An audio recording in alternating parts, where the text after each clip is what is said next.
हार्दिक स्वागत करता हूं। अब मैं माननीय उपराज्यपाल महोदय से अनुरोध करूंगा कि वे सदन को संबोधित करें।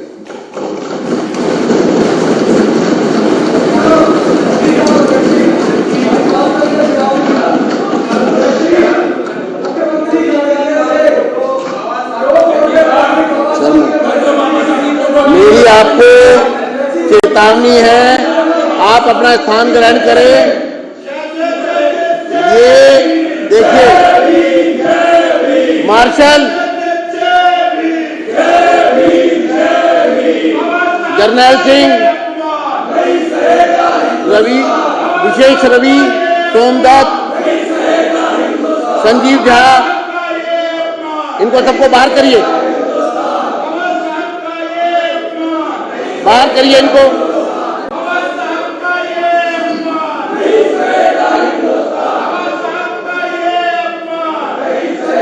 तुरंत बाहर करिए।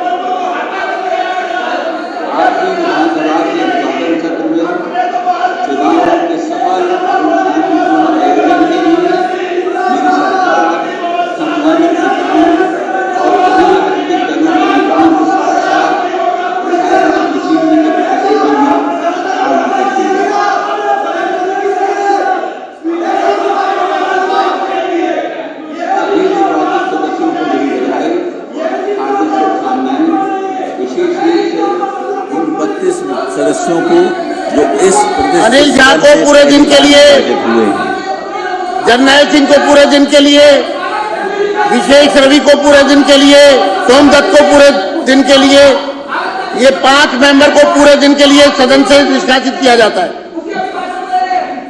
निर्वाचित 5 महिला सदस्यों का भी विशेष स्वागत है।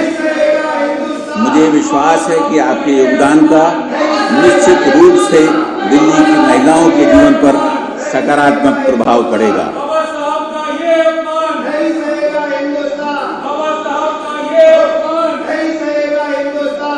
मैं माननीय मुख्यमंत्री एवं मंत्रिमंडल के सभी सदस्यों को भी नई सरकार के गठन की शुभकामनाएं देता हूं। माननीय सदस्यगण, इस ऐतिहासिक भवन में स्थित इस सदन का हिस्सा सुरेंद्र सिंह को अपने आप में ही गर्व पूरे दिन के लिए निष्कासित किया जाता है। वीर सिंह धिंगार को पूरे दिन के लिए निष्कासित किया जाता है। मार्शल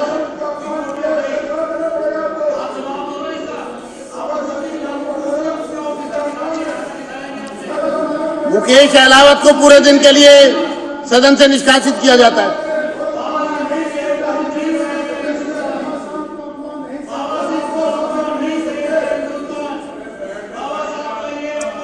ये ऐतिहासिक एवं भव्य इमारत 1912 से 1926 तक इंपीरियल लेजिस्लेटिव काउंसिल तथा सेंट्रल लेजिस्लेटिव असेंबली यानी कि तत्कालीन भारत की संसद हुआ करती थी। आज जिस आसन पर माननीय अध्यक्ष बैठे हैं, उस पर कहीं महान स्वतंत्रता सेनानी और मां भारती के सपूत श्री विट्ठल भाई पटेल आसीन हुआ करते थे।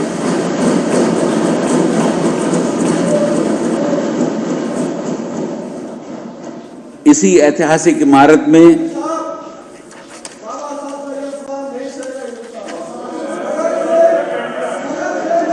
इनको बाहर करिए, पूरे दिन के लिए बाहर करिए। कादियान जी को पूरे दिन के लिए बाहर।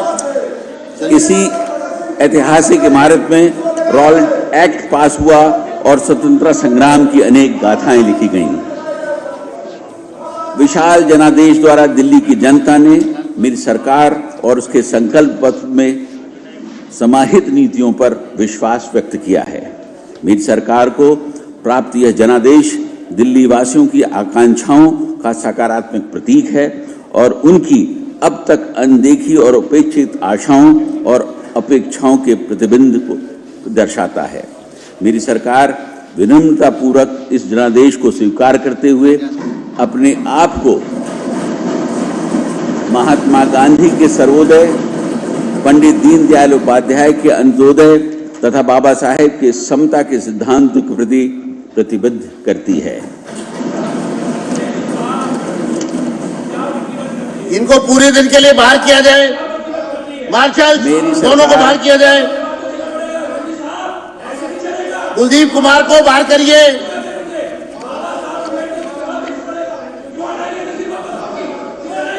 बाहर करिए, दोनों को बाहर करिए।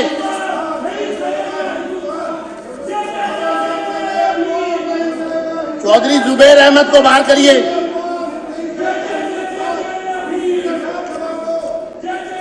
मेरी सरकार इस प्रचंड जनादेश को उन नीतिगत बदलावों की स्वीकृति के रूप में देखती है जिनका वादा हमने जनता से किया था। लोगों ने न केवल व्यक्तिगत बल्कि समावेशी विकास एवं दृष्टिकोण को और न्यायगत प्रगति की मेरी सरकार की रूपरेखा में विश्वास जताते हुए अपना समर्थन दिया है। आतिशी सिंह को पूरे दिन के लिए बाहर किया जाए। बाहर करिए। प्रदेश की जनता ने विकसित दिल्ली संकल्प पत्र में अपना विश्वास प्रकट कर नई सरकार को जनादेश देकर सेवा का अवसर प्रदान किया है। मेरी सरकार पारदर्शी और जवाबदेह सुशासन प्रदान करने के लिए संकल्पबद्ध है, जहां भ्रष्टाचार के लिए कोई स्थान नहीं होगा।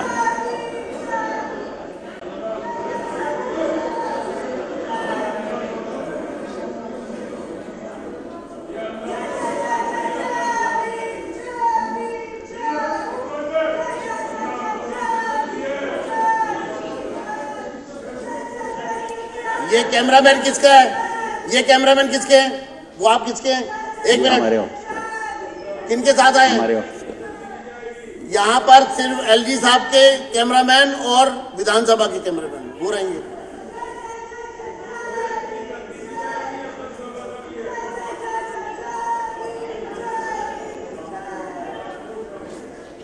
माननीय प्रधानमंत्री श्री नरेंद्र मोदी जी का सबका साथ, सबका विकास, सबका विश्वास, सबका प्रयास और सबका सम्मान का मूल मंत्र मेरी सरकार की दिशा तय करेंगे। मेरी सरकार इन्हीं सिद्धांतों पर लोगों की सेवा करने और न्याय, स्वतंत्रता, समानता एवं मध्यत्व, जो कि भारत के संविधान की प्रस्तावना में निहित है, पर आधारित प्रशासनिक व्यवस्था के प्रति समर्पित है। मेरी सरकार लोगों की बढ़ती उम्मीदों और आकांक्षाओं के प्रति पूरी तरह सचेत है। आगामी 5 वर्षों में मेरी सरकार साधारण नागरिकों से संबंधित 5 बुनियादी जरूरतों समेत निम्न 10 प्रमुख क्षेत्रों पर व्यापक जोर देगी। भ्रष्टाचार मुक्त कुशल प्रशासन, सशक्त नारी, गरीब कल्याण, स्वास्थ्य सुविधाओं में सुधार, उत्कृष्ट शिक्षा व्यवस्था, विश्व स्तरीय सड़क परिवहन, स्वच्छ एवं प्रदूषण मुक्त दिल्ली, यमुना नदी का पुनरुद्धार, स्वच्छ जल,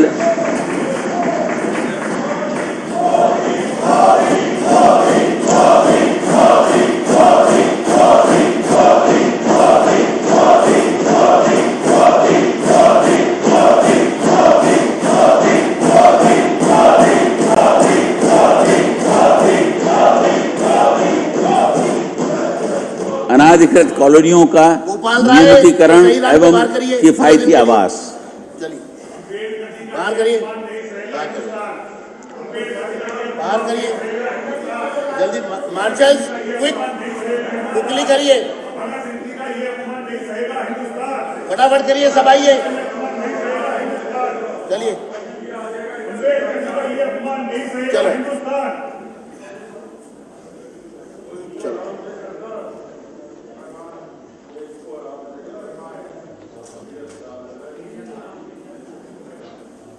चलिए, बाहर करिए। Marshals, follow the order. Immediate.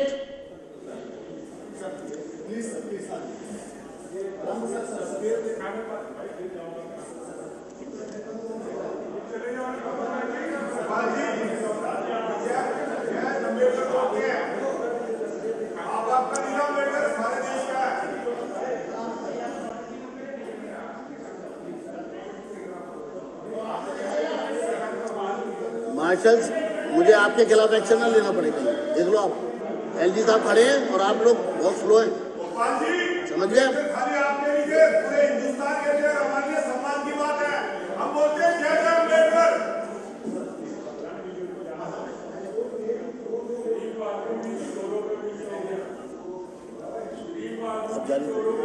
मेरी सरकार विकसित दिल्ली संकल्प पत्र को नीतिगत दस्तावेज के रूप में अंगीकार करेगी और आम जन से किए गए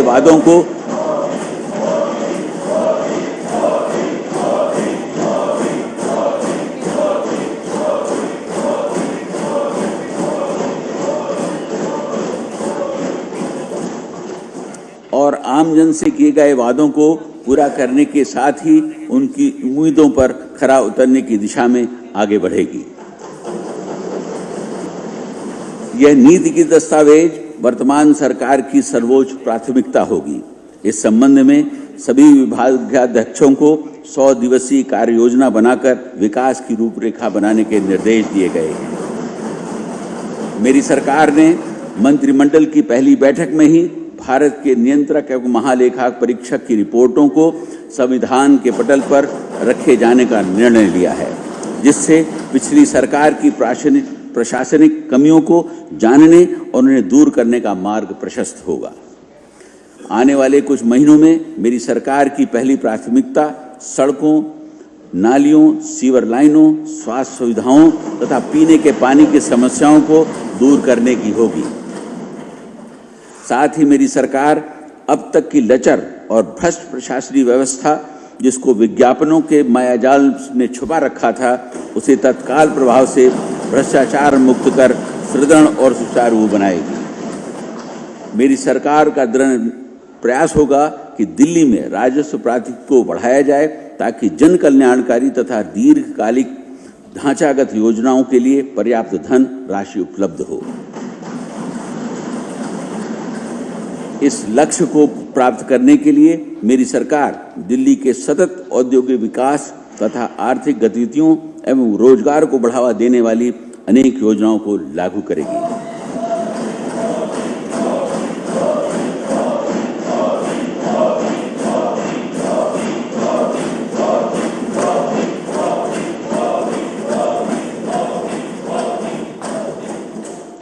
मेरी सरकार का मानना है कि perpetuation of poverty and maintenance of status quo cannot be a matter of state policy। इसके मद्देनजर मेरी सरकार समाज के सभी वर्ग, निम्न मध्यम, मध्यम तथा उच्च सभी के इंक्लूसिव डेवलपमेंट का भी प्रयास करेगी। साथ ही पहले दिन से ही मेरी सरकार यमुना की सफाई तथा वायु प्रदूषण की समस्या से निपटने के लिए अल्प, मध्यम तथा दीर्घकालीन योजनाओं के तहत काम करेगी।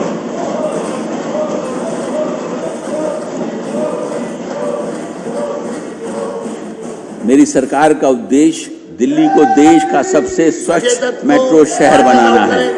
आउट करें, आउट करो।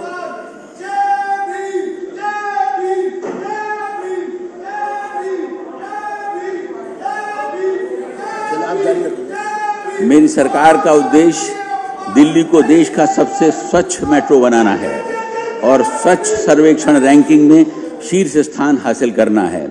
इसे हासिल करने के लिए हमें कई कार्य करने होंगे।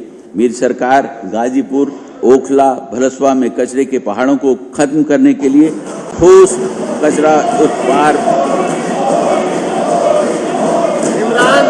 क्षमता बढ़ाने के समुचित प्रयास करेगी और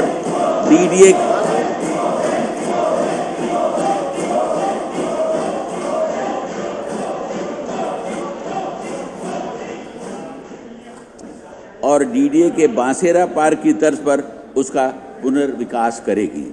मेरी सरकार सभी सरकारी अधिकारियों एवं कर्मचारियों का वर्ग आत्मविश्वास और मनोबल बढ़ाने के लिए कदम उठाएगी, उन्हें काम करने की स्वतंत्रता देगी और नए विचारों का स्वागत करेगी।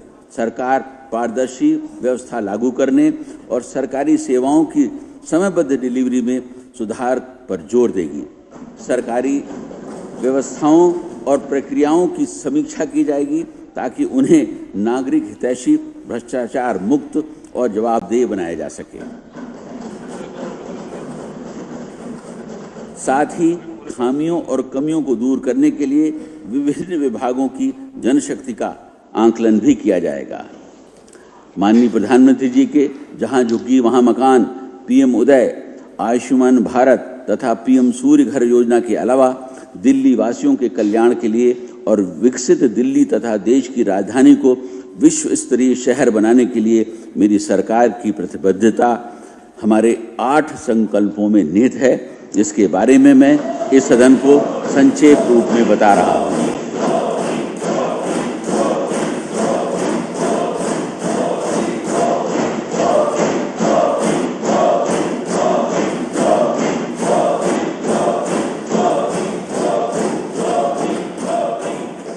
मेरी सरकार ने कैबिनेट की पहली बैठक में ही दिल्ली में आयुष्मान भारत योजना को लागू करने का फैसला ले लिया है।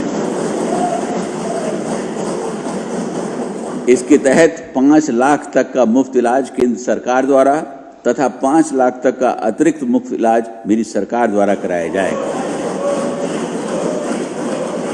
इस प्रकार यह सुनिश्चित होगा कि प्रत्येक लाभार्थी को 10 लाख रुपए तक का मुफ्त इलाज प्राप्त हो सके। हर गरीब महिला को प्रतिमाह 2,500 रुपए दिए जाएंगे। हर गर्भवती महिला को 21,000 रुपए की आर्थिक मदद और 6 पोषण किट दिए जाएंगे। हर गरीब परिवार की महिला को मात्र 500 रुपए में एलपीजी सिलेंडर उपलब्ध कराया जाएगा।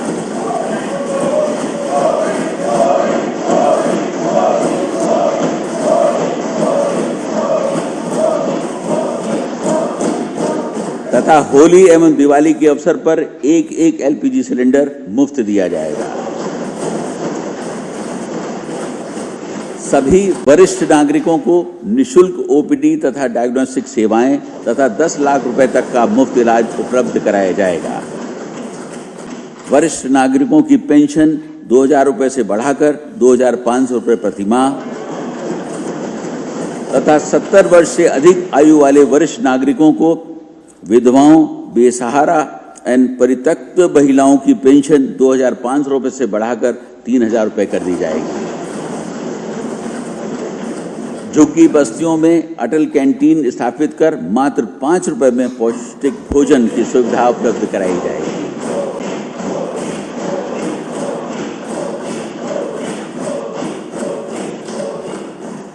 मेरी सरकार जहां एक तरफ मौजूदा कल्याणकारी योजनाएं जारी रखेगी, वहीं इन योजनाओं को अधिक प्रभावी और भ्रष्टाचार मुक्त बनाएगी। मेरी सरकार का मानना है कि पिछले 10 वर्षों में हुई निरंतर टकराव तथा आरोप प्रत्यारोप की राजनीति ने दिल्ली का नुकसान किया है। इस अवांछित स्थिति को पूर्ण रूप से त्याग कर मेरी सरकार माननीय प्रधानमंत्री जी के कोऑपरेटिव एंड कॉम्पिटिटिव फेडरलिज्म के सिद्धांतों के आधार पर केंद्र तथा अन्य राज्यों के साथ समन्वय और सहयोग से काम करेगी। मेरी सरकार का मानना है कि विधायक का संसदीय लोकतंत्र का मूल आधार है और इस सदन का प्रथम दायित्व यह है कि यहाँ सरकार तथा जनता के मुद्दों पर सार्थक चर्चा, विचार विमर्श, बहस, असहमति तथा निर्णय हो। पिछले 10 वर्षों में इस सदन से यह परिपाटी पूर्ण रूप से समाप्त हो चुकी थी और विचार विमर्श और चर्चा की जगह अमर्यादित असंसदीय आचरण ने ले ली थी। अनेक अवसर पर इस सदन का दुरुपयोग संवैधानिक पदों पर आसीन व्यक्तियों को अपमानित करने के लिए किया जा रहा था। मेरी सरकार यह सुनिश्चित करेगी कि इस सदन में संसदीय मर्यादाओं का समुचित पालन हो और विपक्ष सहित यह सदन दिल्ली के लोगों के हित में चर्चा तथा विचार विमर्श करे। इस भव्य इमारत के महत्व को समझते हुए मेरी सरकार यह प्रयास करेगी कि इसका गौरवशाली इतिहास पूर्ण रूप से उजागर हो और जिस प्रकार दिल्ली स्थित संसद भवन देश विदेश से आए पर्यटकों, छात्रों और शोधकर्ताओं के लिए आकर्षण का केंद्र है, उसी प्रकार दिल्ली विधानसभा भी आकर्षण का केंद्र बना। मेरी सरकार दिल्ली के लोगों के सपनों को साकार करने के लिए विधानसभा के सभी नवनिर्वाचित सदस्यों का सहयोग चाहती है, ताकि दिल्ली वासियों का जीवन समृद्ध हो, उत्पादकता बढ़े, पर्यावरण प्रदूषण मुक्त हो और रोजगार एवं अर्थव्यवस्था का नवसृजन हो। मैं माननीय सदस्यों से आग्रह करता हूं कि उन्होंने इस सदन के सदस्य के रूप में जो शपथ ली है उसे याद रखें और निश्चित करें कि जो विश्वास जनसाधारण ने उन पर व्यक्त किया है उसे निस्वार्थ सेवा के द्वारा नागरिकों के जीवन स्तर को उन्नत बनाकर चुकाएं और विकसित दिल्ली बनाने के संकल्प में अपनी भूमिका निभाएं। मैं आप सभी को अपनी शुभकामनाएं देता हूं और आपके सार्थक विचार विमर्श में सफलता की कामना करता हूं। जय हिंद।